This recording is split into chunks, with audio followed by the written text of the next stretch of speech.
এখানে আটা নিয়ে নিচ্ছি, কালো জিরা আর জোয়াইন আর লবণ নিয়ে নিচ্ছি। এখানে আমি মেথি শাকটা কেটে দিচ্ছি। এখানে দই নিয়ে নিলাম, মেথি শাক দিলাম, এখানে বিটরুটের জুস আছে। খুব সুন্দর করে মিলিয়ে আটাটা মেখে নেব। এখানে বেগুন পুড়িয়ে নিচ্ছি, এটা ভর্তা বানাই দেবো। এটা সিম্পল ভর্তা বানাবো।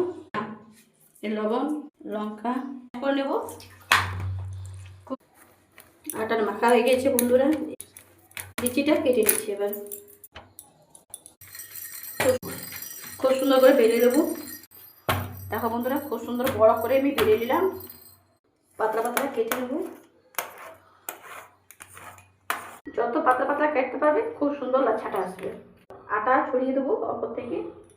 করছি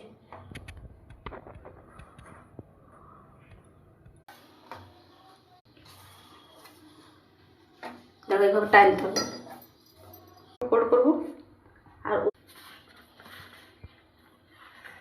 করে চাপিয়ে দেবো। এবার হালকা বেঁধে দেবো। এবারও সেভাবে আমি পাতলা করে খুব বড় বেরিয়ে দেবো। তেলটা গরম হচ্ছে, এবার এতে দিয়ে দিই। ব্রাউন হয়ে গেল, খুব সুন্দর লাচ্ছা কালার এসেছে। দেখছো কীভাবে এসছে? আমি এটাও ভেজে নেবো। বন্ধুরা কি সুন্দর লাচ্ছা কালার এসেছে। এটারও চলো দেখাচ্ছি প্লেটিং করে। দেখো বন্ধুরা কি সুন্দর হয়ে গেছে।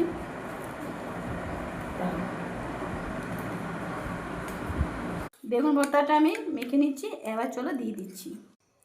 খুব সুন্দর লাগে খেতে, নিশ্চয়ই বানাবে। যেমন